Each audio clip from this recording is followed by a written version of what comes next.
é de total responsabilidade de seus produtores e idealizadores. Olá, muito boa noite para você. Vamos aos destaques do Jornal da Fonte. Polícia Civil faz arrastão em Ferros Velhos e apreende 2 motos roubadas. Homem ferido em atentado no Maranhão é transferido para o Hospital de Queimaduras. Mudanças do sistema do Detran aumenta prazo para entrega da carteira de habilitação e motoristas reclamam. E ainda, uma entrevista sobre o aumento na procura pela cirurgia plástica no verão. Saiba os riscos desse tipo de procedimento. Terça-feira, 14 de janeiro de 2014, o Jornal da Fonte já está no ar.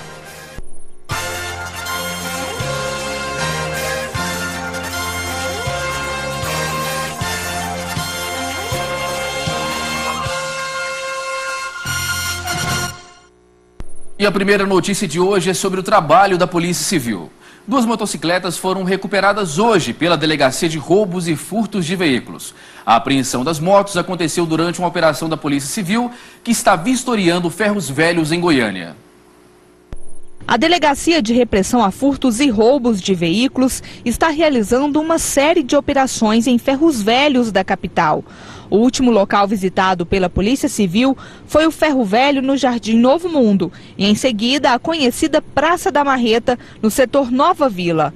A polícia recuperou 2 Honda Bis roubadas e prendeu Silvio Luciano da Costa, de 45 anos, que estava vendendo uma das motos. Eles fazem um clone de placa, arrumam um documento falso, furtado, e esquentam a documentação. Tanto que hoje nós conseguimos apreender 2 motocicletas bis, sendo uma delas roubada no ano de 2010. Tem 3 anos que ela está rodando e roubada com chassi adulterado. Descobrimos, prendemos essa pessoa e está sendo autuada em flagrante delito. No Jardim Novo Mundo, 12 lojas foram interditadas porque estavam funcionando sem alvará. Nós fechamos 12 lojas que estavam ali irregulares, ou seja, as pessoas simplesmente abrem um local, jogam as peças lá e começam a vender. Não é assim. Um dos principais problemas enfrentados pela delegacia no combate à comercialização de peças roubadas são as notas fiscais, que quase sempre estão sem a especificação do material. Pegam uma nota fiscal quente e escrevem lá um paralama ou um capu ou uma gabine, não especifica a que pertence aquilo ali. Nós vamos exigir que se identifique, por exemplo, pertencente ao veículo, chassi número tal, baixado. Aí sim nós vamos jogar no sistema, saber se aquele veículo é baixado ou não. Se não tiver especificado, nós apreenderemos esses objetos e o dono será autuado em flagrante. Em meio ao caos do sistema prisional de Goiás, o Fórum de Goiânia analisa uma ação civil pública proposta pelo promotor Fernando Krebs, da Promotoria de Justiça de Goiânia. O processo quer obrigar o governo do estado a realizar concurso público para a contratação de 1.083 agentes de segurança penitenciária. É quase o dobro do que deve ser anunciado pelo governador Marconi Perillo. A superlotação e a insegurança no sistema prisional fez o Conselho Nacional de Justiça atestar que os presos dominam o maior complexo penitenciário do estado. A mudança no sistema do Detran de Goiás tem prejudicado vários serviços do órgão, entre eles a emissão e renovação de carteira de motorista. O órgão recomenda que os motoristas procurem se antecipar para não ter prejuízos, principalmente quem for renovar a habilitação. Após um período de recesso de 4 dias ocorrido no final de dezembro e de mudanças no sistema de informática do Detran, tem sido grande a movimentação de pessoas no órgão nos primeiros dias de janeiro. A longa fila e a demora no atendimento gerou insatisfação em muita gente. Isso é um absurdo. E o valor é muito alto. Você paga muito alto pelo serviço ruim, péssimo. Todo dia tá desse jeito aí, ó. Você pode ver. Vem aqui amanhã pra você ver. Todo dia, não tem jeito. De acordo com o gerente de habilitação do Detran, é comum que no início do ano exista uma grande procura aos serviços do órgão. Nós temos demanda tanto de veículos, que nós estamos em janeiro, né? Comum que as pessoas que não regularizaram seus veículos até o final do ano passado venham agora regularizar. E temos também demanda de CNHs, de primeira via, mudança, adição, revalidação. Essa proprietária de autoescola conta que diariamente precisa se dirigir ao Detran para a realização de diversos serviços. Para ela, a mudança no sistema de informática do órgão ainda não trouxe benefícios ao usuário. Está tendo muita dificuldade com o novo sistema, não está conseguindo agendar curso teórico, não abriu as turmas ainda. Os alunos estão indo para o VaptVupt, não só no Detran, como em outros VaptVupts, e estão chegando a ficar lá 2 horas para tirar foto digital. O sistema, todos os dias que a gente vai tentar fazer um pré-cadastro, no site ele está travando, ele não abre, então está tendo muita dificuldade em relação a esse novo sistema. O gerente do Detran orienta que os motoristas que estão com a carteira de habilitação perto do período de vencimento, que antecipem o processo de renovação, já que a grande demanda pelo serviço tem estendido o prazo de entrega da nova CNH. Quando a pessoa requeria o serviço nas unidades do VaptVupt, a gente tinha uma resposta em 10 dias. Hoje, a legislação permite que o cidadão dirija até 30 dias. Então, a nossa meta é entregar esses documentos em até 30 dias. O estágio é para muitos o primeiro contato com o mercado de trabalho. É um complemento do aprendizado nas salas de aula regido pela Lei nº 11.788 de 25 de setembro de 2008. Assim como os empregados com carteira assinada, os estagiários têm direitos e deveres que são desconhecidos por muitos. E para falar sobre esse assunto, eu converso agora com a advogada trabalhista Larissa Teixeira. Doutora Larissa, boa noite, é um prazer recebê-la aqui no Jornal da Fonte. Boa noite, obrigada. Doutora, os estagiários, a legislação que os regem, é a CLT, a consolidação das leis trabalhistas? Não, essa é uma dúvida muito comum. A CLT, o estagiário não tem nada a ver com a CLT, porque ele não é um empregado, né? O estagiário é regido pela lei, você falou, e não tem nada a ver, ele não é empregado, não tem recolhimento, ele não tem os benefícios que o empregado tem. Um tipo de ligação, mesmo a lei sendo não seria uma lei trabalhista específica para o estagiário? Isso, específica de estágio, que não enquadra, ele não é empregado. E qual que é a carga horária mínima e máxima que o estagiário pode utilizar, pode trabalhar dentro de uma instituição? Tá, hoje a lei traz que ensino fundamental seria até no máximo 4 horas. E o ensino médio e ensino superior até 6 horas. Então, assim, aí pode variar, né? Não necessariamente, seria uma carga horária máxima. O estagiário, ele responde direto para o chefe? Como que funciona essa relação dentro da empresa? Ele tem um dos deveres, né, do estagiário é responder e obedecer, né, normas. Ele tem um hierárquico que ele tem que obedecer. Então, cada estagiário vai ter uma pessoa que vai se responsabilizar por ele. Por quê? O estagiário dentro da empresa, ele não responde sozinho, né? Ele tem que ter um responsável por ele. Mas, então tem que ter um supervisor para poder tomar conta desse... O supervisor diretamente ligado a ele. E eu fico imaginando, na maioria das vezes são menores de idade, e levando em consideração que alguns podem ter a rebeldia da adolescência, não todos, logicamente, o que um empregador, esse supervisor, de que maneira que ele pode chamar a atenção desse estagiário sem constrangê-lo? É muito delicado. É chamar, né, para uma conversa particular, saber falar, igual você falou. É uma idade que está passando por várias mudanças, então, assim, tomar muito cuidado, a forma que fala, mas tem que corrigir, né? Não é que só por ser estagiário, por ser menor, que não deva ser corrigido. Sim, mas, assim, tomar cuidado com as palavras, a forma que é feito. O estagiário, ele tem direito ao auxílio transporte? Sim, não é obrigatório. Ele tem direito, mas aí depende de cada órgão, né? Que vai estabelecer isso ou não. Não é algo que a lei obriga a ter, mas pode ser um benefício que ele possa receber. Em caso do recebimento desse benefício, é feito desconto de 6% como ocorre para os trabalhadores normais? Não. Nenhum benefício que é dado ao estagiário pode ser cobrado de qualquer, mesmo que seja uma taxa mínima, não pode ser cobrado. Por quê? Porque ele não é empregado, né? Então, qualquer benefício a mais que é dado para ele não pode ser retirado nenhum valor da bolsa auxílio que ele recebe. No caso das questões previdenciárias, o estagiário ele pode contribuir para a Previdência? Ele pode, né? Pode ser, ele não tem essa obrigação, igual eu estou te falando. Mas ele pode sim fazer como qualquer contribuinte, qualquer pessoa comum pode fazer o recolhimento. Isso fica opcional? Opcional. Ou a empresa pode impor? Você não vai pode fazer o recolhimento? A empresa não pode impor nada, isso vai partir da vontade pessoal dele mesmo. Agora, quais são os tipos de estágio mais comuns que nós temos aqui no Brasil, doutora? Estágio supervisionado, entre outros. Isso, supervisionado, né? Que seria aquele que a empresa tem que ter um controle das frequências, né? Que geralmente é de 6 em 6 meses esse controle das frequências das aulas, né? E hoje é muito comum o superior, né?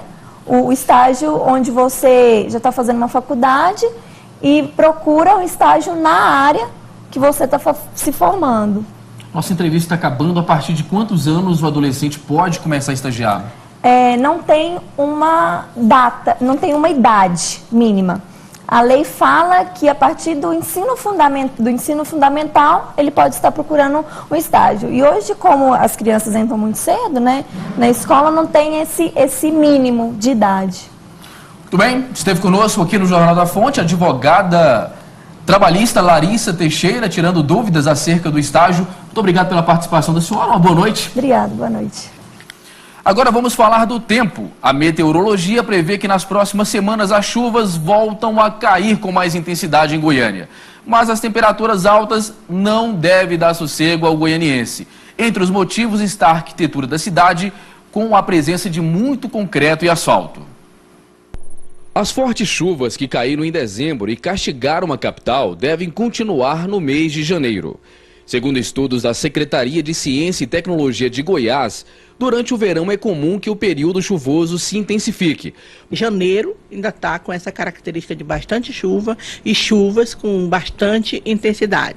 Outra coisa que deve lembrar é que essas chuvas de verão, elas têm umas características bem diferenciadas. Por quê? Porque as chuvas de verão, elas têm uma característica de curta duração e de forte intensidade. Sempre essas chuvas, elas vêm com bastante raio, descarga elétrica, no caso que são em raio, e também bastante trovão. Outra característica do verão é a alternância do clima, ora nublado, ora ensolarado. Apesar do tempo chuvoso, o calor não deve cessar e a arquitetura da capital o tempo abafado. Nós temos a forma de ilhas de calor. Nós estamos numa capital onde a circulação do ar, ela não tem muito espaço, circulação devido aos grandes prédios. Isso prejudica, apesar da própria estação ser uma estação já própria, que a característica maior dela são o quê? Sol, calor e chuva. Segundo a superintendente da SecTec, as fortes chuvas que devem seguir até o mês de março acabam prejudicando a agricultura goiana. Chuvas típicas para atender o reservatório, tanto de hidroelétrica como também de abastecimento público. Mas já para a agricultura não é muito boa, esse tipo de chuvas são muito boas, por quê? Por causa da sua intensidade e também da sua curta duração, e isso prejudica, às vezes, muito tipo de culturas. E como faz calor em Goiânia. Veja a seguir, Central de Transplante chama a atenção da população para a importância de se tornar doador de órgãos. E ainda, homem que se queimou gravemente durante ataque terrorista no Maranhão passa por mais uma cirurgia, é transferido de hospital. Continue conosco, nós voltamos já.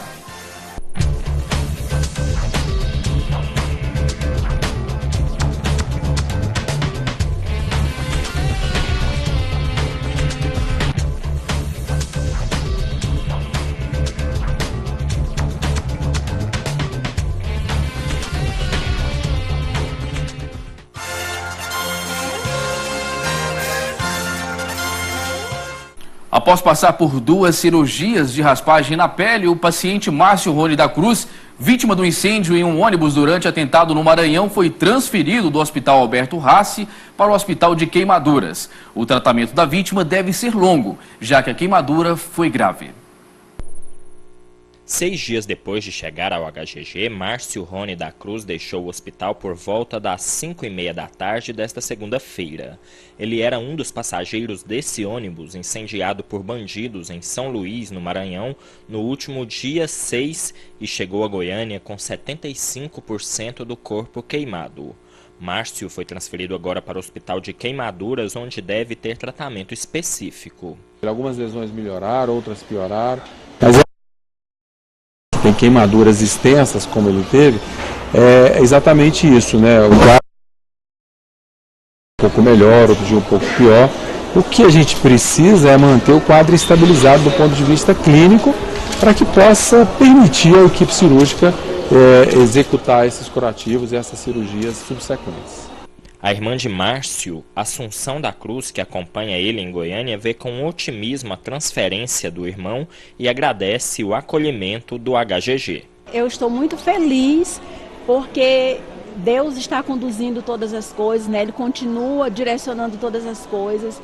É uma grande expectativa agora, né, que ele está indo realmente para um centro de queimados, onde ele vai poder receber um tratamento específico. Assunção ainda relata emocionada a evolução do quadro de Márcio desde que chegou a Goiânia.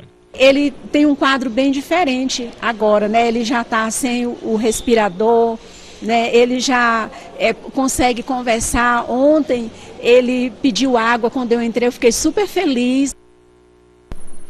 Boa sorte ao Márcio. E a nossa entrevista agora está relacionada justamente ao tema saúde. Uma pesquisa realizada em 2011 pela Sociedade Internacional de Cirurgia Plástica e Estética comprovou que o Brasil é o segundo país que mais realiza cirurgia plástica com fins estéticos no mundo, ficando atrás apenas dos Estados Unidos. Com a chegada do verão, a procura por esse tipo de serviço aumenta ainda mais. Afinal de contas, muitas mulheres aproveitam o momento para exibir um novo visual nas praias. E para falar sobre esse assunto, eu converso agora com o cirurgião plástico Pablo Rassi Florencio. Doutor Pablo, boa noite, é um prazer recebê-lo aqui no Jornal da Fonte. Boa noite, Ismael, é um prazer estar aqui com vocês para poder falar um pouco sobre a cirurgia plástica, alguns anseios que as mulheres e homens também têm, e poder tirar um pouco das dúvidas. Pois é, antes era mais voltado para as mulheres, mas está crescendo o número de homens. Quais são os tipos de cirurgias plásticas mais comuns aqui no Brasil, doutor? No Brasil e talvez até no mundo, as cirurgias mais realizadas são as de contorno corporal, como a lipoaspiração, a abdominoplastia e o implante mamário, a cirurgia de colocação de implantes mamários, que eles chamam de prótese de mama. Elas isoladamente são um número mais ou menos equivalentes à lipoaspiração, e quando realizados em conjunto, que acontece com uma certa frequência, a mesma paciente realizar colocação de prótese e fazer alguma lipoaspiração. É uma associação muito comum de cirurgias. Claro que depois disso tem uma série de outras cirurgias, como cirurgias mamárias de redução ou de elevação dos tecidos e colocação de prótese, próteses glúteos, prótese de panturrilha. Então tem várias cirurgias de face, orelha, nariz, também são bastante realizadas, mas em número estatisticamente as maiores são cirurgia de prótese mamária e de lipoaspiração e lipoescultura, que um procedimento de lipoaspiração na qual a gente retira uma parte da gordura e injeta em algumas áreas do corpo, mais comumente nos glúteos, mas também em outras regiões, na face ou em outras partes que necessitem de um preenchimento maior. Bom, com a chegada do verão, muita gente quer aparecer bem na foto nas praias. A partir do momento que é feito um procedimento como o lipo, outro tipo de procedimento cirúrgico voltado para a plástica estética, a partir do momento que é feita a cirurgia, quanto tempo depois o paciente ou a paciente pode se expor ao sol, à praia? Idealmente a gente pede que o paciente só vá se expor ao sol após os 6 meses. Algumas vezes, isso devido até mesmo às cicatrizes estarem mais maduras e não pigmentarem com a exposição solar. Algumas vezes o paciente necessita ou vai ter um evento que vai se expor, a gente prefere que pelo menos enquanto tiver qualquer tipo de arroxeamento, ele não se exponha. E a cicatriz ele proteja de maneira mais intensa, com fitas, protetores solares, fitas que bloqueiam a ação solar. O que realmente não pode de maneira alguma expor quando tiver qualquer tipo de roxo, porque eles podem pigmentar a pele, ficando com áreas escuras na própria pele, não só na cicatriz. Então isso tem que realmente ser evitado, mas idealmente é depois dos 6 meses. Agora, quais são os cuidados na hora de procurar um profissional para fazer esse tipo de cirurgia? Nós vimos recentemente casos de pessoas que vieram a óbito após fazer esse tipo de cirurgia. O que o senhor recomenda ao nosso espectador que está nos assistindo e deseja passar por esse tipo de procedimento? Acho que o ponto mais importante para qualquer pessoa que vai fazer cirurgia plástica é passar por todas as etapas que são as de segurança. E quais são elas? Passar em consulta com um médico especialista pela Sociedade Brasileira de Cirurgia Plástica. Então, a cirurgia plástica deve ser feita por cirurgiões plásticos e não por médicos algumas vezes aventureiros, que por motivos financeiros desejam realizar esses procedimentos. O cirurgião plástico ele passa por uma formação de 6 anos de medicina, 2 anos de cirurgia geral e 3 anos de cirurgia plástica, para ele, depois disso tudo, fazer uma prova pela sociedade para ser considerado especialista. Então ele tem uma formação que é a mais adequada para fazer esses procedimentos. Ele, por ter essa formação, ele não vai deixar de fazer exames pré-operatórios na paciente de acordo com o perfil dela, de idade, de riscos, de doenças pré-existentes. Ele vai realizar o procedimento em um local adequado e no pós-operatório ele vai cumprir as orientações, ele vai orientar a paciente da maneira também mais adequada. Então acho que o ponto central é que seja feito por um cirurgião plástico e a partir disso todas as orientações que ele sugerir. É necessário que em casos de cirurgia plástica feitas em clínicas, que a clínica ela tenha uma UTI para atender paciente ou paciente em caso de problemas ou agravantes durante a cirurgia? Não existe regulamentação ou normatização a respeito disso. É claro que tem pacientes e tem cirurgias. Tem cirurgias que são de porte maior que a gente prefere fazer num ambiente que tenha UTI, mas não é obrigatório. Assim como tem pacientes que têm um risco maior, têm uma idade mais avançada, associado a isso uma cirurgia de um porte um pouco maior, que seria interessante fazer, mas não existe uma regulamentação. Os hospitais especializados de cirurgia plástica, nenhum deles tem UTI, mesmo porque é uma estrutura que para um hospital não faz muito sentido, já que ele não tem pacientes que rotineiramente vão para a UTI. Então não tem como se manter uma estrutura dessa. Os hospitais que são gerais, esses sim tem como manter, porque outros pacientes vão ocupar a UTI e quando tiver necessidade vai. Os hospitais que não têm UTI, eles sempre têm um suporte, isso aí já é regulamentado, de ambulância UTI para que se leve o paciente caso necessário. Eu repito que isso é uma coisa pouco frequente, mas que acontece, para levar o paciente para um ambiente mais adequado de terapia intensiva ou para fazer exames que não existam naquele hospital especializado, que é um hospital que tem outras vantagens e que tem essa desvantagem de não ter um ambiente de UTI no mesmo edifício, né? Nós conversamos com o cirurgião plástico Pablo Rassi, falando da importância e dos cuidados da cirurgia plástica. Para você, espectador, muito obrigado pela sua participação, pelos esclarecimentos. Uma boa noite para o senhor. Boa noite para vocês também e para os ouvintes. E a Central de Transplantes de Goiás quer conscientizar a população goianiense por meio de campanhas para a importância de se tornar doador de órgãos. A primeira ação foi realizada na manhã desta terça-feira no aeroporto Santa Genoveva. Você acha importante ajudar o próximo? Sim, acho. Com certeza. E com o objetivo de ajudar milhares de pessoas que aguardam na fila de espera por um órgão, a Central de Transplantes de Goiás realiza a campanha Um Herói de Verdade Nunca Morre. Quem passou pelo aeroporto Santa Genoveva pôde tirar dúvidas sobre a importância e o processo de doação de órgãos. Esse trabalho de convencimento é um trabalho de formiguinha, que nós abordamos as pessoas individualmente ou em pequenos grupos e explicamos a importância da doação. Porque a doação, antes de tudo, é o quê? É um gesto cristão, é um gesto de amor, é um gesto de caridade, em que você dispõe de alguma parte do seu organismo para alguém que está precisando. Mas é um trabalho que tem que ser feito constantemente, ao longo de todo o ano. Laurindo conta que deseja ajudar a salvar vidas através da doação de órgãos e acredita que campanhas como essa são de grande importância para conscientizar a população. Eu acho que é importante a pessoa doar órgãos, se for o caso, órgãos. A estimativa é que em todo o Brasil, cerca de 50 mil pessoas estejam aguardando por um órgão. Em Goiás, a fila de espera já ultrapassa o número de 1.000 pessoas. Para quem deseja ser doador, o mais importante é deixar a família a par da situação. Hoje a família é soberana na decisão.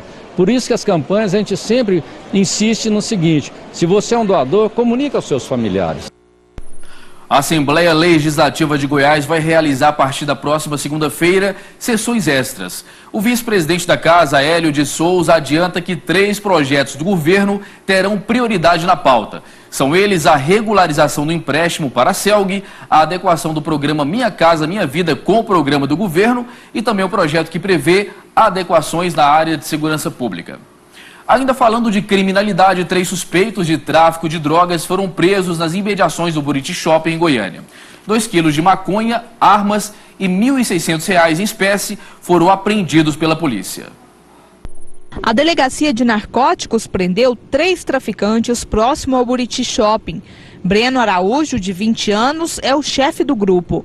E José Flávio Araújo, de 22, e Breno Henrique, de 23, faziam a distribuição das drogas. No momento da prisão, foi apreendido 1,5 kg de maconha. Deslocando para a residência de Breno, mais 1 quilo de maconha foi encontrado, além de R$ 1.600 e uma arma suspeita de ser usada em 3 homicídios. No momento, um deles estava disfarçado entre vários passageiros do transporte coletivo no ponto de ônibus, quando o Breno Araújo veio com o carro, deu sinal de luz, que era o sinal para eles se encontrarem. Ele entrou no carro, no momento em que ele pegava 1 quilo de maconha, nós efetuamos a prisão. Porém, os 3 são traficantes. Ao irmos na casa do Breno, encontramos lá uma arma de fogo, mais dinheiro e mais drogas. Os traficantes agiam na região do Buriti Shopping. Breno Araújo, o mais novo e chefe do grupo, ostentava os produtos que comprava com o dinheiro do tráfico e era temido pelos companheiros. O Breno é o chefe dessa turminha, né, já que ele é o único que não faz a entrega direta ao usuário. Né, já os outros 2 fazem aquela entrega diretamente ao usuário. Ou seja, ele é realmente o patrão e ele é muito temido entre os colegas. Anda sempre armado, gosta de ostentar, né, motos, carros, dinheiro. Com a prisão destes 3 traficantes e dando continuidade às investigações, a DENARC acredita reduzir a criminalidade na região. Lá já são 5 prisões, 5 elementos, 5 traficantes de circulação só esta semana, daquela redondeza, né? Vamos continuar a investigação, que a investigação não acabou, e esperamos prender mais, e com isso diminuir um pouco o índice de crime daquele local. Complicado, né? E o Jornal da Fonte termina aqui, nós voltamos amanhã. Na sequência você fica com o programa Na Marca do Pênalti. Uma excelente noite para você e até lá.